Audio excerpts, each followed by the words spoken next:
கொஞ்சம் பின்னாடி உள்ள போயிடுங்க உள்ள போங்க. சரி சரி வா வா வா எடு அட்ஜஸ்ட் பண்ணி ஃபர்ஸ்ட் மகளிர் நிகழ்ச்சி கருப்புடா கொஞ்சம் முன்னாடி வாங்க இப்படி வந்துருங்க நீங்க வாங்க ஓகே தான தம்பி ரெடி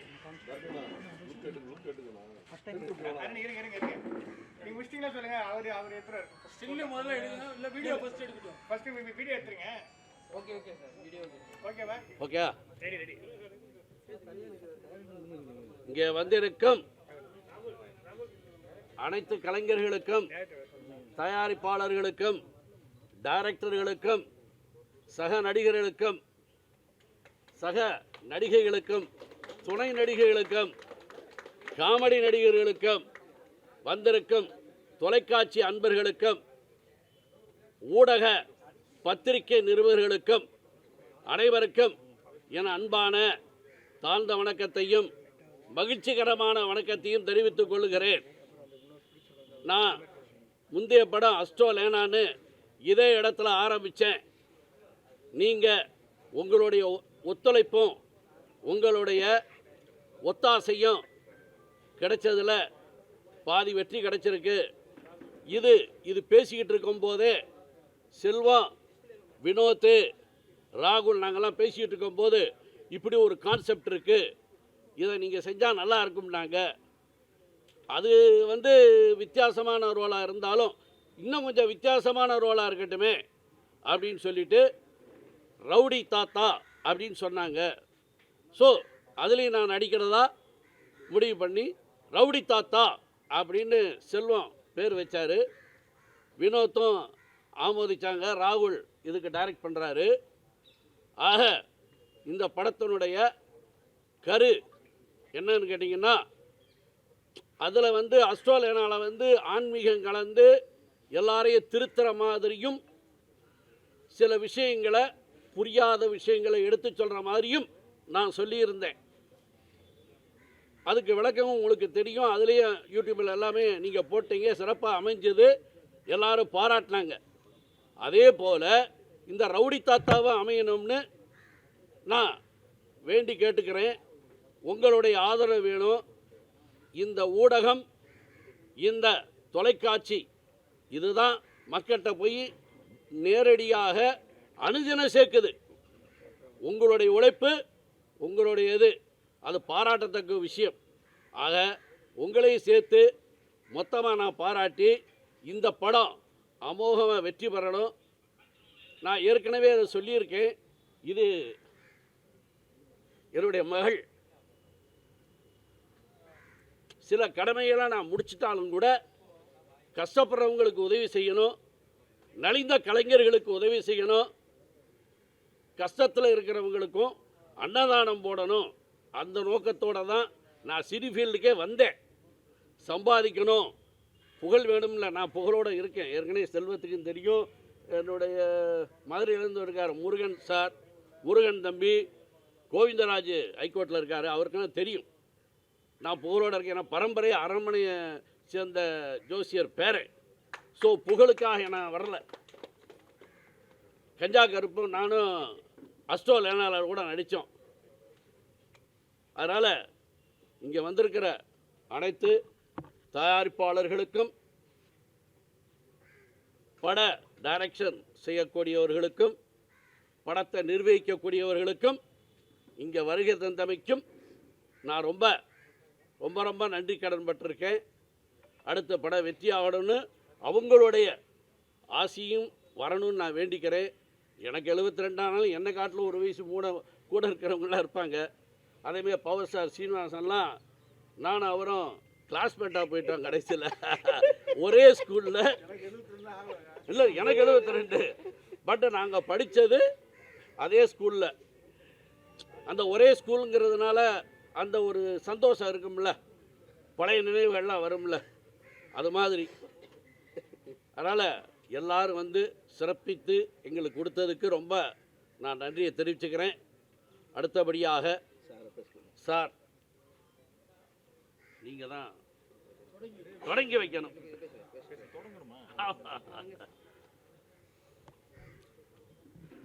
எல்லாருக்கும் வணக்கம்.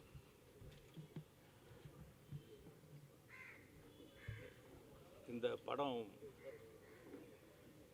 ஆரம்பிச்சிருக்கிற நேரம் ரொம்ப நல்ல நேரமாக இருக்குது. அதாவது சின்ன பட்ஜெட் படங்கள்லாம் பெரிய வெற்றி அடைகிற ஒரு காலத்தில் இந்த படத்தை ஆரம்பிக்கிறாங்க. அதே மாதிரி இந்த படமும் பெரிய வெற்றி அடையணும்னு நான் உங்களுக்கு வாழ்த்துறேன்.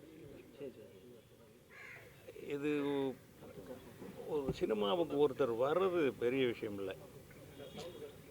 யாராக இருந்தாலும் கூட இங்கே இருக்கிற அத்தனை பேருமே ஏதாவது ஒரு வகையில் அவங்களுடைய சாப்பாடு சாப்பிட்றோம். அதனால் எல்லோரும் நன்றியோடு உழைச்சி, சின்ன படம் பெரிய படம் அப்படிங்கிறது சைஸில் கிடையாதுங்க. ஸ்க்ரீனில் வரும்போது எல்லாம் ஒரே சைஸ் படம் தான். இதுதானே மைக்கு, அவன் எதுக்கு பண்ண சவுண்டு அப்படி பேசுறது? அவ்வளோதான் என் வரும் எனக்கு. இங்கே மைக் இருக்குது, இதை விட சவுண்டாக பேசுங்க எப்படி பேசுறது? கேட்கலையா உங்களுக்கு? அப்புறம் எதுக்கு அவர் சொல்கிறாரு? உங்களுக்கு கேட்கலையோ? அப்போ நீங்கள் இப்படி வந்துடுங்க. அதனால் சின்ன படம் பெரிய படம்ங்கிறது ஸ்க்ரீனில் கிடையாது, ப்ரெசன்டேஷனில் தான். உங்களுக்கு கிடைச்ச வாய்ப்பை இயக்குனருக்கு சொல்கிறேன். எங்கே காண வர எங்கே? நீங்கள் தான் சொல்கிறீங்களா? அப்போ உங்களுக்கு இன்னும் கொஞ்சம் சத்தமாக தான் பேசணும். இந்த கிடைக்கிற வாய்ப்பை பயன்படுத்தி ஸ்கிரிப்டு, கதை, மேக்கிங், அதுதான் படத்தை டிசைட் பண்ணுது. பொருட்செலவு கிடையாது. இப்போ நிறைய படங்கள் அந்த படம் டூரிஸ்ட் ஃபேமிலி, ஆண்பாவம் பொல்லாதது, இப்போ யூத்து, அதுக்கப்புறம் அதுக்கு முன்னே நிறைய படங்கள், சின்ன சின்ன படங்கள்லாம் நிறைய ஓடி இருக்கு. தாய் கிழவி இப்போ வந்து பரவாயில்ல, அது அவர் ஞாபகம் வச்சுருக்காரு பாருங்க. அந்த தாய் கிழவி நிறைய படங்கள் ஓடி இருக்குங்க. இத்தனை படங்கள் இது வரைக்கும் ஓடினதில்லை. பெரிய படங்களை ஜெயிக்கிற மாதிரி படங்கள் வந்திருக்கு. நீங்களும் உங்கள் கையில் தான் இருக்குது. உங்கள் பேனா, பேப்பர், உங்களுடைய கான்சன்ட்ரேஷன், ரொம்ப என்ன பட்ஜெட் கொடுத்தாங்களோ அந்த பட்ஜெட்டுக்குள்ளே முடித்து அவரை காப்பாற்ற வேண்டியது உங்கள் கடமை. அதுக்கு என்னுடைய வாழ்த்துக்கள். நன்றி.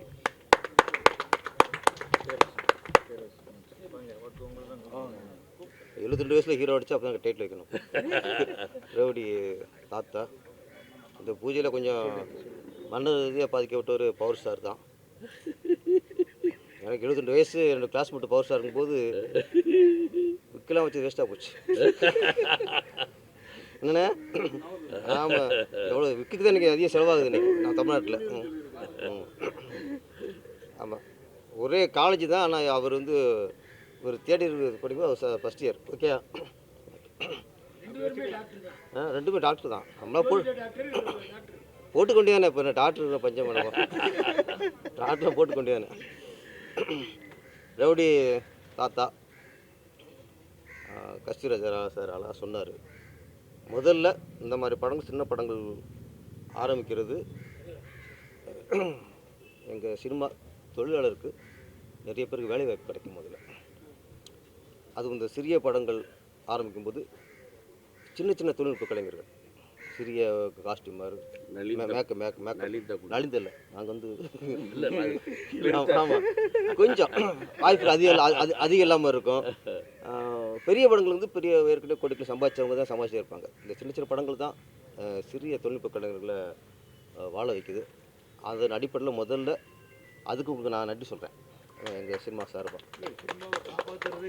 சின்ன படம் தான். ஆமாம், பெரிய படங்கள் 5-6 படம் தான், 50 படம் சின்ன படம் தான். சின்ன படங்கள் தான் இன்றைக்கி சின்ன சின்ன தொழில்நுட்ப கலைஞர்கள்லாம் காப்பாற்றுது. அதுக்கப்புறம் ஸ்கிரிப்டு. நம்ம வந்து சின்ன படம் பெரிய படம் சார் சொன்ன மாதிரி உழைப்புங்கிறது முதல்ல ஸ்கிரிப்டில் இருக்கணும், ஸ்பாட்டில் இருக்கிறது அப்புறம் பேப்பரில் இருக்கணும். டிஸ்கஷனுக்கு எவ்வளோக்கு செலவு பண்ணுறீங்களோ, எவ்வளோக்கு அதுக்கு ஹார்ட் ஒர்க் பண்ணுறீங்களோ, நல்ல அனுபவ செலவு கூட வச்சுங்க ஸ்கிரிப்டில் தயவுசெய்து. ஏன்னா புது புது இயக்குனர்லாம் வர்றாங்க.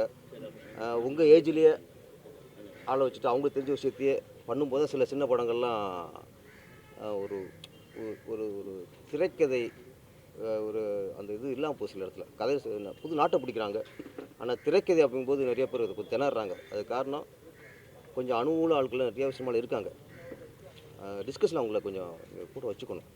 ஸ்க்ரீன் பிளேங்கிறது தான் படம், கதைங்கிறது படம் இல்லை.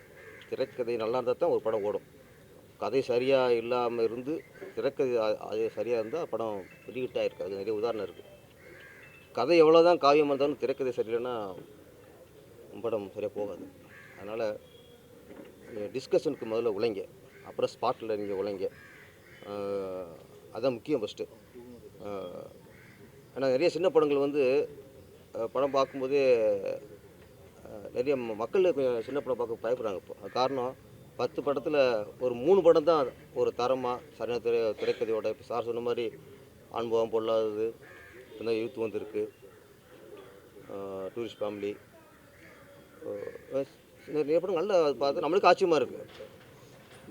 நான் சமீபத்தில் பார்த்து திரைக்கதையில் பார்த்து இந்த படம் வந்து அப்பர் பந்து. அதெல்லாம் திரைக்கும் போது என்ன இந்தளவுக்கு ஒரு டேரக்டர் திரைக்கதை அமைச்சிருக்காரு அப்படின்ட்டு. திரைக்கதை முக்கியம். அதனால் இப்போ இந்த படத்தோட இயக்குனர் ராகுல் டைட்டிலெல்லாம் கொஞ்சம் கேட்சிங்காக வச்சுருக்கிறாரு. அது மாதிரி கதையிலையும் திரைக்கதையிலையும் கொஞ்சம் கவனம் செலுத்துங்க. நம்ம என்ன சின்ன படம் ஆரம்பித்தாலும் பெரிய படம் ஆரம்பித்தாலும் அதோட நோக்கம் வெற்றி தான். அந்த வெற்றி நோக்கி தான் நம்ம பயணிக்கணும். வேறு எந்த ஒரு நம்ம ஒரு அட்ஜஸ்ட்மெண்ட்டு பணம் பத்தலை இப்படி எடுத்து ஒரு நாளைக்கு 1 லட்சம் செலவு 1 கோடி செலவெல்லாம் 1 லட்சம் செலவா. ஆனால் கதை நல்லா இருக்கணும், அன்றைக்கி எடுக்க சீன் நல்லா இருக்கணும். நாங்கள் ஆடிஷன் பார்க்கும்போது மக்கள் பார்க்கும்போது அங்கே படத்தை செலவு பார்க்க மாட்டாங்க யாரும். என்ன கதை சொல்ல வராரு, என்ன வசனம், என்ன திரைக்கதை எத்தனை பார்ப்பாங்க. தவிர இது படத்துக்கு 100 கோடியா, இது 10 கோடியா, 2 கோடியாங்கிறது எந்த ஆடியன்ஸும் கணக்கு பார்க்கவே மாட்டான். அவனுக்கு தேவை கொடுத்த காசுக்கு படம் தரமாக இருக்கா, அதுதான். அதனால் இந்த ரவுடி தாத்தா எங்கள் ஏரியாக்காரர் தான். ஆமாம், இவர் வந்து கோட்டையிலேருந்து வந்துருக்கிறாரு. சிலருந்து இங்கேருந்து கோட்டைக்கு போக பார்ப்பாங்க. இவர் கோட்டையிலேருந்து அங்கே யோசிச்ச பரம்பரை அதுவும் எங்கள் சிவகங்கை சாம்ராஜ்யம். அவர் சிவகங்கை சீம்பிலேருந்து வந்திருக்கிறாரு. இவர் வெட்டி அணிஞ்சா நாங்களும் வெட்டி அணிஞ்ச மாதிரி தான். நல்ல ஒரு பிடிச்ச அமைஞ்சிருக்காரு. யூனிட் எல்லாம் அமைச்சு எங்கள் இயக்குனர். ஆமாம், கதையில் கவனம் செலுத்துங்க. உங்களை நம்பி அந்த பிடிச்சிருக்கு, ஒரு வெற்றியை கொடுங்க. நன்றி, வணக்கம்.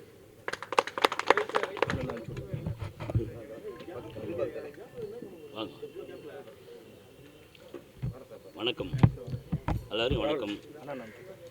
ரவுடி தாத்தா நல்ல டைட்டில், சூப்பர் டைட்டில். அவரே ப்ரொடியூசர், வாழ்த்து சொல்லிடுறேன் சார் உங்களுக்கு. நன்றி சார், நன்றி. டைரக்டர் வினோத் சார், ராகுல் வாழ்த்து சொல்லிடுறேன். ஒரே ஒரு இளைஞர்கள் காப்பாற்றுறதுக்கு உங்கள் கையில் இருக்குது. போட்ட காசு வந்தால் போதும், லாபம் வேணாம் எங்களுக்கு. ஒரே வேண்டுகோள், அப்புறம் மரியாதை வேணும். உங்கள் யூனிட்டில் எல்லாமே தயாரிப்பால் மரியாதை கொடுக்கணும். அப்போ தான் படம் எடுப்பாங்க எல்லாமே. ஃபஸ்ட் கடமை வந்து நீ தான் மரியாதை வாங்கி கொடுக்கணும். கேமராமேனோ ஆர்ட் டைரக்டரோ அந்த மாதிரி கொடுத்தா தான் நிறைய பேர் படம் எடுப்பாங்க.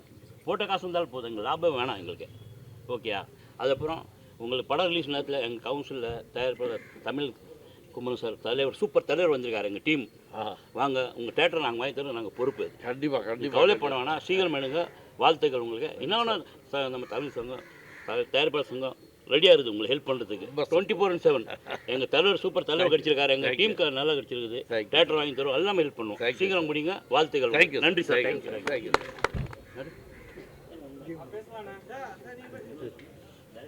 ஏதோ பேசிக்கிட்டு இருக்காருன்னு பார்த்தேன்.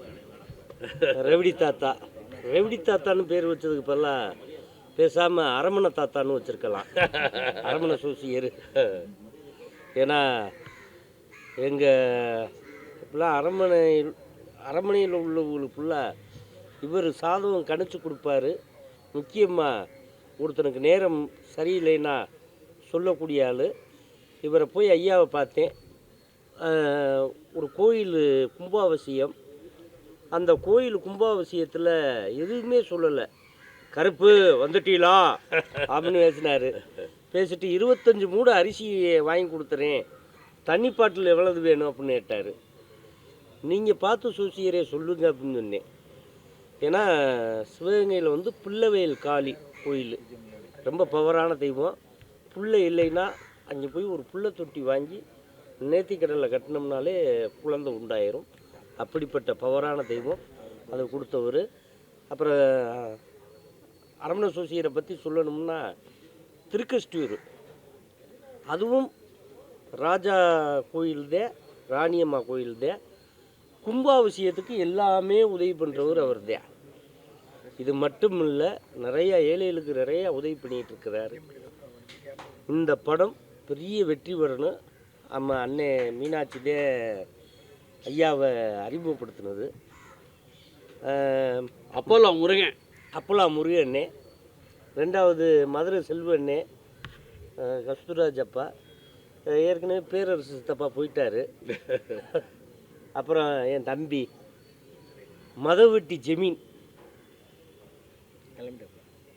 தம்பி கூலு சுரேஷு, நல்ல மதவெட்டி மது தண்ணி குடிக்கிறவன். மது தண்ணின்னா உங்களுக்கு இன்னும் எதுவும் தெரியல. அப்படி உலகமாக ஆயிடுச்சு நம்ம தமிழ்நாடு.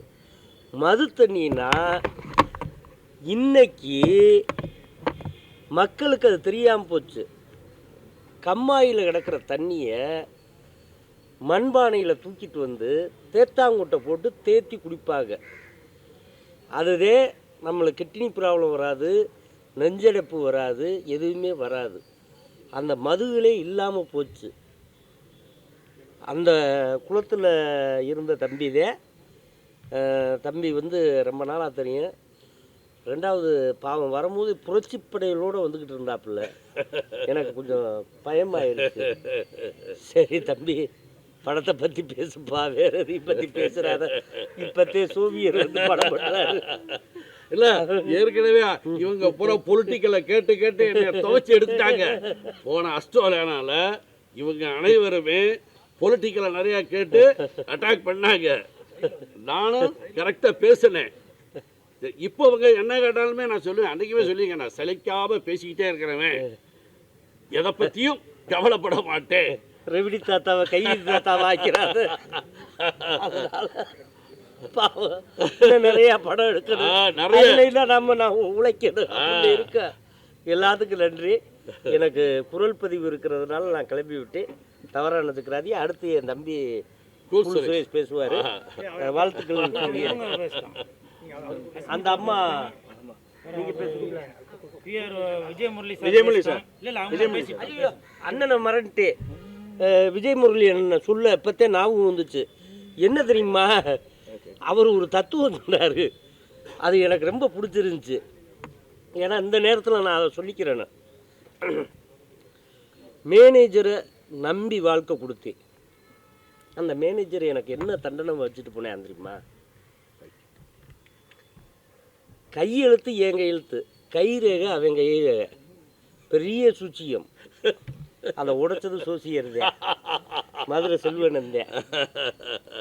அப்போ விஜயமுரளி என்ன மைண்டு உடைஞ்சு போய் இவ்வளவுக்கு தாடி வளர்த்து ஒரு படம் பண்ணினான். ஞாபகம் இருக்கா? அவன் அதை விட ஏமாத்திட்டு போயிட்டான். காரில் போகிறவனை என்னை சைக்கிளில் போக வச்சுட்டான். பழையபடி கார் ஆக்கிடுவான், அது சொல்லிட்டார்ல. இது மாதிரி இந்த விஷயங்களில் அப்போ யோசிச்சுக்கிட்டு இருக்கும்போது சொன்னாப்புல, இங்கே வாங்க, ஏன் இப்படி இருக்கீங்க? பணம் கொடுக்குறாங்க, கொடுக்கல, நீங்கள் நடிக்க போய்கிட்டே இருங்க, கால் சீட்டு பிஸியாகவே இருக்கணும். அந்த கெச்சை போட்டு கொடுத்தது நம்ம விஜயமுரளி அண்ணே. அவருக்கு இந்த இடத்துல நன்றியை சொல்லி. ஆமாம், கடமையை செய், பலனை எதிர்பார்க்காதே. போய்கிட்டே இருந்தால் தேடி நம்மளை வீட்டுக்கு தேடி வரும். இதுதான், இதை நான் கரெக்டாக இன்ன வரைக்கும் ஃபாலோ பண்ணுறேன். இவ்வளவு நான் பிஸியில் இருந்தாலும் மதுரை செல்வண்ணனுக்காகவும் சோவியர் ஐயாவுக்காகவும் விஜயமுரளி அண்ணனுக்காகவும் இந்த பூஜையில் நான் கலந்து கொள்ளுவேன். உங்கள் வீட்டு சாப்பாடை நான் சாப்பிடுவேன் அப்படின்னு வந்து சாப்பிட்டேன் போகிறேன். அந்த உரிமை தான் வேணும். ஆமாம், சைவம் போட்டிருக்காரு. நீங்கள் 12 மணி வரைக்கும் போகுமா? ஏன்னா சைவம் சாப்பிட்ட வீட்டில் அசைவம் சாப்பிட்டு போகணும், கறியை சாப்பிட்டு போயிருங்க. எல்லாருக்கும் வணக்கம். இந்த ரவுடி தாத்தா பட பூஜையில் நம்ம எல்லோரும் கலந்துருக்கோம். இங்கே வந்து முதல்ல வந்து தொடக்க பேட்ஸ்மேனாக வந்து பேசின கஸ்தூரி ராஜா சார் அவர்களுக்கும் பேரரசு சார் அவர்களுக்கும் அப்புறம் நம்ம கஞ்சா கருப்பு அவர்களுக்கும் பவர் ஸ்டார் சீனிவாசன் அவர்களுக்கும் அஸ்மிதா அவர்களுக்கும் தமிழ் திரைப்பட தயாரிப்பாளர் சங்கத்தின் செயற்குழு உறுப்பினர் குண்டேச்சா அவர்களுக்கும் மதுரை செல்வம் அவர்களுக்கும் அப்புறம் அவங்க அந்த தயாரிப்பாளர் அழைப்பு ஏற்று இங்கே வருகை தந்துள்ள நண்பர்களுக்கும் உற்றங்களுக்கும் சுற்றங்களுக்கும் வணக்கம். அதே மாதிரி புகைப்பட கலைஞர்களுக்கும் ஊடக நண்பர்களுக்கும் வணக்கம். இந்த மாதிரி சிறு முதலீட்டு படங்கள் வந்து பெரிய லெவலில் ஒர்க் அவுட் ஆச்சுன்னா தான் இண்டஸ்ட்ரி நல்லாயிருக்கும். அதை கஸ்தூரி ராஜா சார் ஏற்கனவே சொல்லியிருக்காரு, நிறைய பேட்டியில் சொல்லியிருக்கிறாரு. ஒரு வருஷத்துக்கு 250 படம் வருதுன்னா அதில் 25 படம் தான் கமர்ஷியல் ஹீரோ, டைரக்டர், கம்பெனி படங்கள் இருக்கும். மீதி 225 படங்கள் சிறு முதலீட்டு படங்கள் தான். ஸோ அந்த படங்கள் வாழ்ந்தால் தான் இண்டஸ்ட்ரி நல்லாயிருக்கும், தொழிலாளர்களுக்கு வேலை கிடைக்கும், பத்திரிகையாளர்களுக்கும் யூடியூப்காரங்களுக்கும் கண்டென்ட் கிடைக்கும். ஸோ அதனால் நீங்கள் இந்த மாதிரி சிறு முதலீட்டு படங்களை வந்து ஒரு பெரிய லெவலில் கொண்டு போய் மக்கள்கிட்ட சேர்க்கணும். நான் ஒவ்வொரு ஆடியோ ஃபங்க்ஷன்லையும் நான் தான் பேசிகிட்ருக்கிறேன். அதேமாதிரி இந்த படத்துக்கு உறுதுணையாக இருக்கின்ற வினோத் அவர்களுக்கும் மதுரை செல்வம் அவர்களுக்கும் நான் நன்றி தெரிவிச்சுக்கிறேன். இந்த படத்தோட பிஆர்ஓ கிளாமர் சத்யா. ஸோ நீங்கள் சத்யா கூப்பிட்டா எந்த டைம் இருந்தாலும், ஞாயிற்றுக்கிழமை கூட இவ்வளோ பேர் வந்திருக்கீங்கன்னா அது வந்து அந்த படத்துக்கு தயாரிப்பாளருக்கு கிடைச்ச, இந்த நடிகருக்கு கிடைச்ச ஒரு பெரிய வாய்ப்பு. 72 வயசுன்னு சொன்னார் அவர்.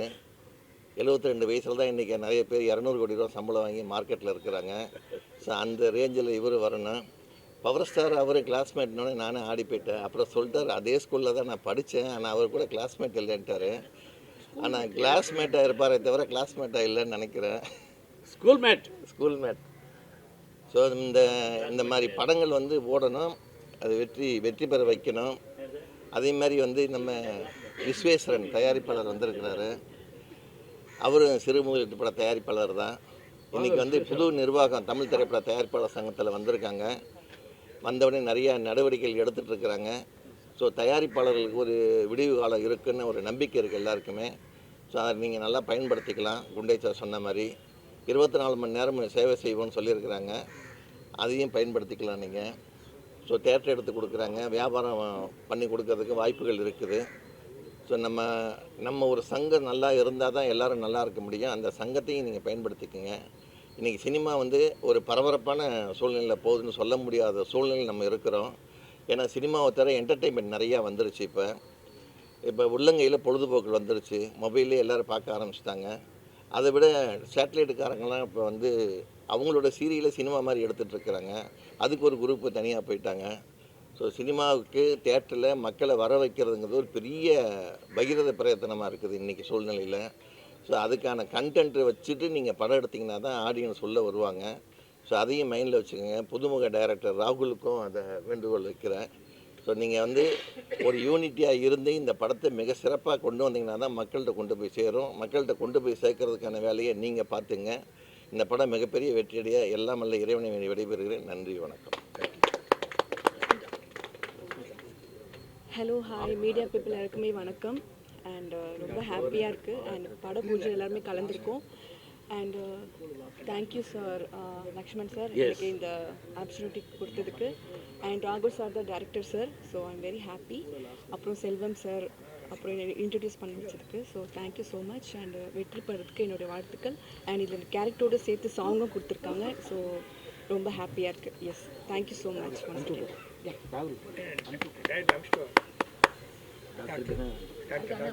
ஒருத்தர் பேரை சொல்ல மறந்துட்டேன்.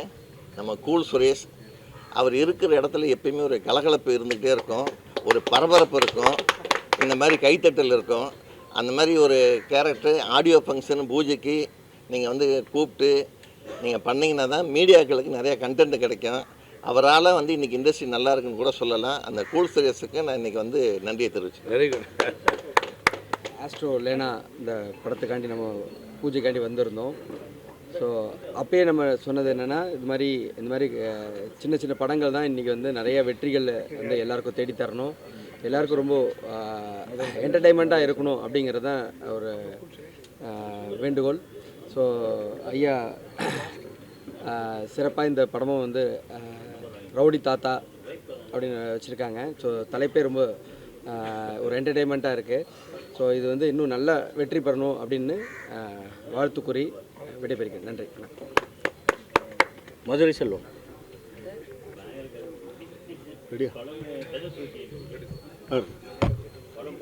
எல்லோருக்கும் வணக்கம். இந்த காலை இனிய வேளையில் உங்களை எல்லாம் சந்திப்பதில் ரொம்ப சந்தோஷமாக இருக்குது. ரவுடி தாத்தானுங்கிற திரைப்பட பூஜையில் நான் கலந்துக்கிறேன். அதுக்கும் மேலாக என்னை இந்த அளவுக்கு இப்படி இருக்கானா உயர வச்ச பத்திரிகையாளருக்கும் தொலைக்காட்சி நண்பர்களுக்கும் யூடியூப் சேனலுக்கும் என்றென்றும் நன்றி கடன்பட்டிருப்பேன். ஓடி ஓடி ஒளியிறியப்பா. இந்த படம் வெற்றி பெற இல்லாமல் இறைவனை வேண்டுகிறேன்.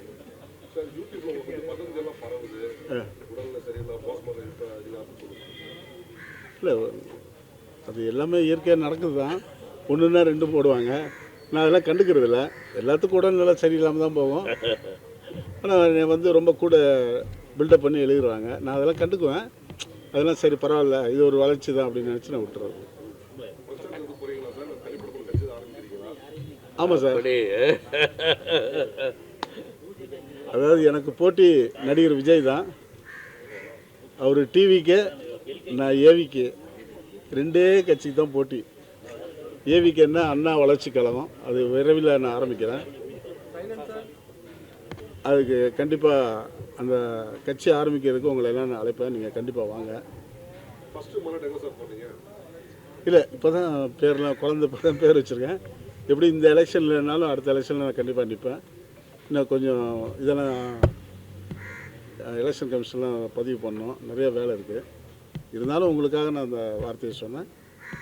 அதனால் நடிகர் விஜய்க்கும் பவர் ஸ்டாருக்கும் தான் போட்டி. இல்லை, இனிமேல் தான் எல்லாமே யோசிக்கணும். யோசித்து எல்லாம் செய்யணும். கண்டிப்பாக என்னுடைய ஆதரவு எல்லாமே டிஎம்கே தான். அடுத்த முதல்வரும் அவர் தான்.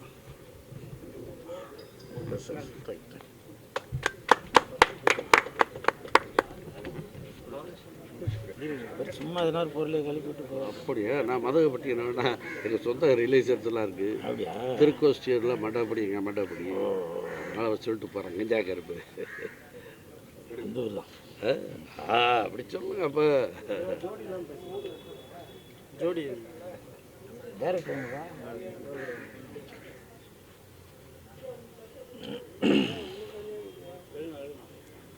இன்று ரவுடி தாத்தா அந்த படத்தோட பூஜை முதன்மை கதாபாத்திரத்தில் தயாரித்து அவரே நடிக்கிறாரு லக்ஷ்மணன் சார். அவருக்கு என் மனமார்ந்த வாழ்த்துக்கள். Thank you thank you. படத்தோட பேர் தான் ரவுடி தாத்தா. ஆனால் இவர் அன்பான தாத்தா, பண்பான தாத்தா, பாசமான தாத்தா, இப்படி எல்லாருக்குமே பிடிச்ச தாத்தா. பொதுவாகவே உங்களுக்கு தெரியும், குழந்தைகளுக்கு தாத்தா அப்படின்னாலே ரொம்ப பிடிக்கும். இப்போ நிறையா பேர் வீட்டில் பார்த்துருப்பீங்க, காலையில் ஸ்கூலில் கூட்டிகிட்டு போய் விடுறது அப்பாவோ இல்லை அம்மாவோ தான் போய் பசங்களை ஸ்கூலில் போய் விட்டுட்டு வருவாங்க. ஆனால் ஸ்கூலு முடிஞ்சதுக்கப்புறம் கூட்டிகிட்டு வர்றது இல்லை. நான் பேசவா, நீங்கள் அவங்க கூட பேசிட்டு உங்களை பற்றி பெருமையாக பேசிகிட்டு இருக்கேன்.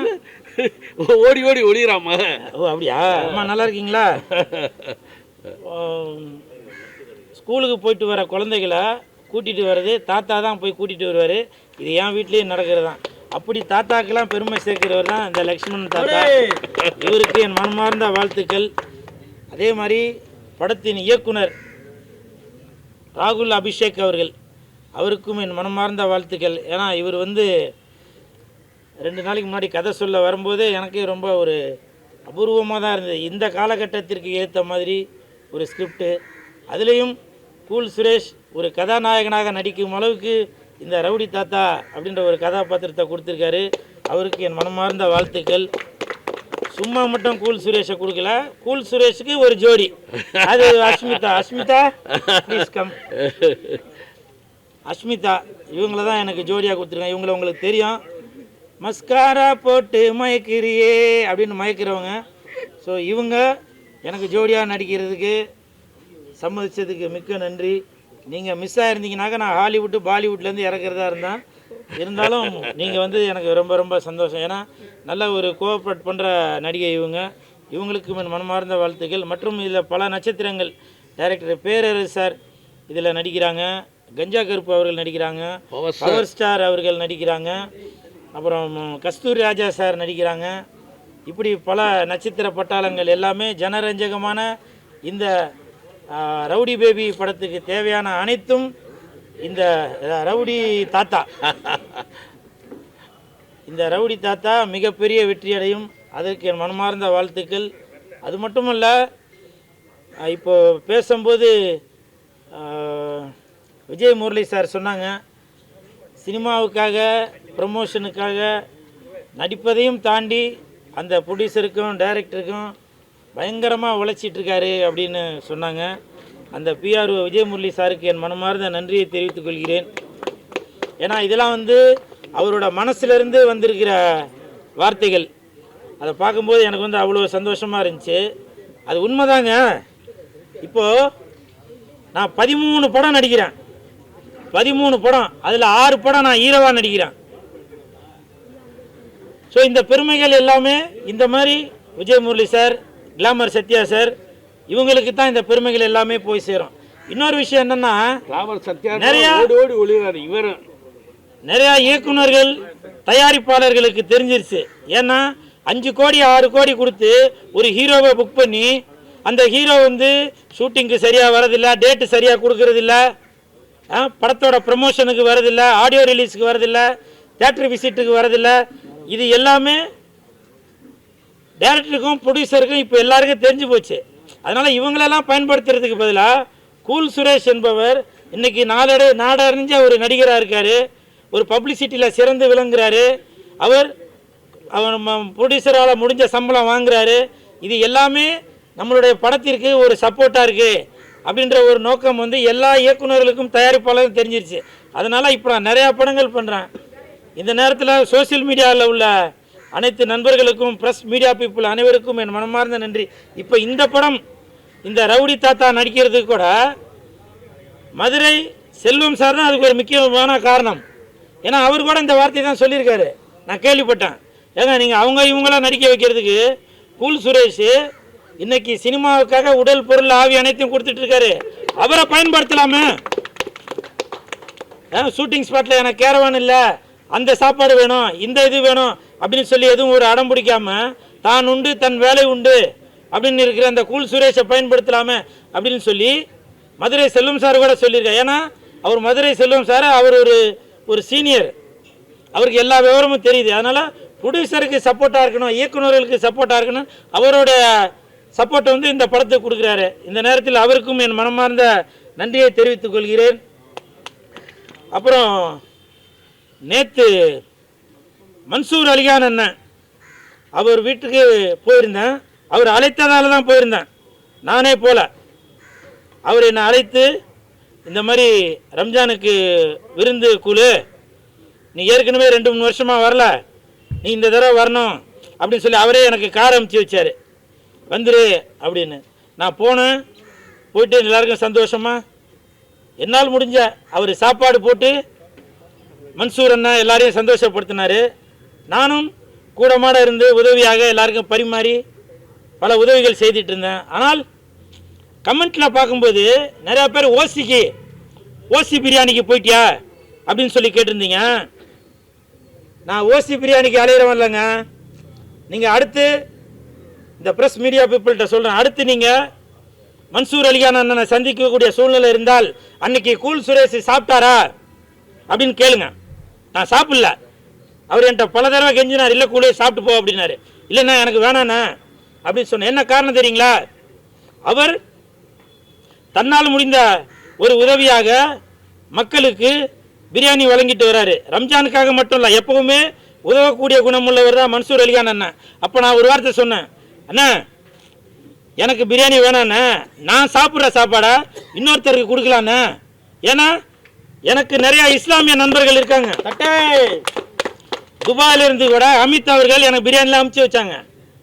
அப்படி இருக்கும்போது நான் இன்னொருத்தரோட சாப்பாடை சாப்பிட்டு அவருக்கு சாப்பாடு இல்லாமல் போகக்கூடாதுன்ற ஒரு காரணத்துக்காக நான் அவர்கிட்ட அந்த அண்ணன்ட்ட சொல்லிட்டு வந்தேன், மன்சூரண்ணா எனக்கு வேணாம், நான் சாப்பிட்றதுக்கு பதிலாக இன்னொருத்தரை சாப்பிட்டுட்டு போட்டோம் அப்படின்னு சொல்லிட்டு வந்தேன். அதனால் தயவு செஞ்சு இந்த ஓசின்னு எல்லாம் கிண்டல் பண்ணிட்டு இருக்காதீங்க, புரியுதுங்களா? இப்போ சொல்கிறாங்க ஓசி யாரு? நீங்கள் தான் ஓசி, நீங்கள் தான் ஓசி. ஓசி பஸ்ஸு கிடைக்குமான்னு பார்க்குறீங்க, ஓசி சிலிண்டர் கிடைக்குமான்னு பார்க்குறீங்க, ஓசியில் தங்கம் கிடைக்குமான்னு பார்க்குறீங்க. இன்னும் என்னென்ன ஓசிலாம் எதிர்பார்க்குறீங்க? லேப்டாப் எதிர்பார்க்குறீங்க இல்லையா? இது எல்லாம் ஓசி அப்படின்னு நீங்கள் சொன்னதுனால நான் சொல்கிறேன். இன்னொன்று தெரிஞ்சுக்கங்க, அந்த ஓசின்றதை வந்து தயவு செஞ்சு கேவலப்படுத்தாதீங்க, புரியுதுங்களா? எவ்வளவு மக்கள், ஏழை மக்கள் பஸ்ஸில் போக முடியாமல் அந்த பஸ்ஸுக்காக, ஓசின்னு சொல்ல மாட்டேன் நான், இலவசம்னு சொல்லுவேன், அந்த பஸ்ஸுக்காக கூலி வேலை செய்யும் தொழிலாளர்கள், மாணவ மாணவிகள், முதியோர்கள், இவங்க எல்லாரும் அந்த பஸ்ஸுக்காக எவ்வளோ ஏங்கியிருப்பாங்க. நீங்கள் இன்னைக்கு உங்களுக்கு பதவிக்காக உங்கள் வாய்க்கு வந்தபடி நீங்கள் ஓசி ஓசி ஓசின்னு சொல்லுவீங்க. அதுக்கப்புறம் மறுபடியும் நீங்களே ஒரு இலவசத்தை சொல்லுவீங்க. மிக்சி கொடுப்பீங்க, கிரைண்டர் கொடுப்பீங்க, டிவி கொடுப்பீங்க. இதுக்கு பேர் ஓசி தானே?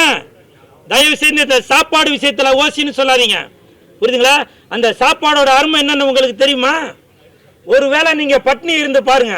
நேற்று மன்சூர் அலிகான நேற்று பிரியாணி போடும்போது அவ்வளோ பேர் வந்து எவ்வளவு துப்புரவு தொழிலாளர்கள், செக்யூரிட்டி வேலை பார்க்குறாங்க, அவங்க எல்லாரும் கையெடுத்து கும்பிட்டுட்டு போகிறாங்க. அவங்களுக்கு தெரியுங்க அந்த சாப்பாடோட அருமை. நீங்கள் ஃபோனில் இருந்துட்டு ஓசின்னு போட்டாக்க அது நீங்கள் பெருமையாக இருக்குதுன்னு நினைக்கிறீங்களா?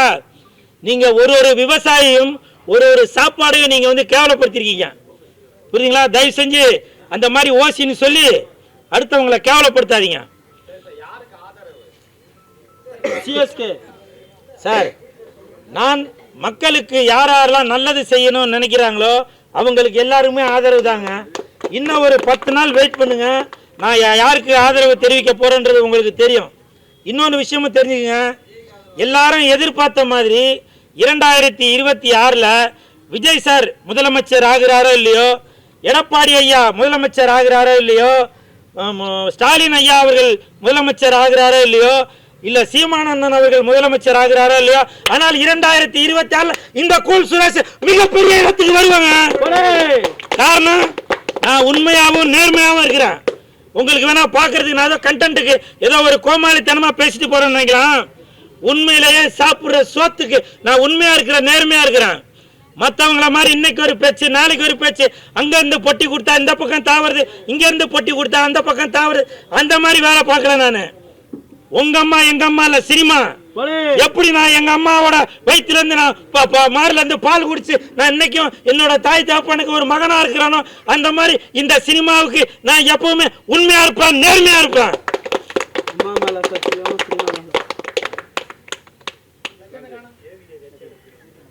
என்ன சார்? இல்ல அவர் வந்து மனசுக்குள்ள இருக்காரு சார்.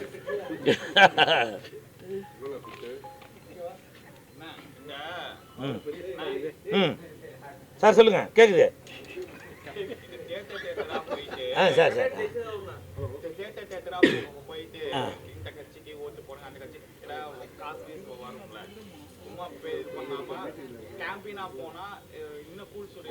சார் இல்லை சார், நீங்கள் சொல்கிறது என் மீது, என் குடும்பத்தின் மீது நான் நல்லா இருக்கணுன்ற அக்கறையில் நீங்கள் சொல்கிறீங்க, எனக்கு ஒரு வருமானத்தை தரணும் அப்படின்னு. ஆனால் அந்த மாதிரி ஓட்டுக்கு காசும் கொடுக்கக்கூடாது, காசுக்கு வாங்கக்கூடாது அப்படின்ற ஒரு கொள்கையில் உள்ளவன் நான். சினிமாவுக்காக மட்டும்தான் நான் தேட்டருக்கு போவேனே தவிர அரசியலுக்காக நான் தேட்டருக்கு போய் ஒரு போலியான பிரச்சாரம் பண்ண மாட்டேங்க.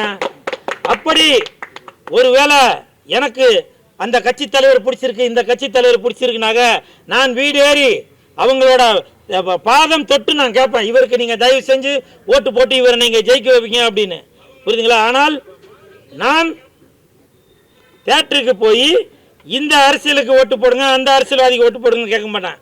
அதை விட ஒரு கேவலமான ஒரு வேலை எதுவுமே இல்லை.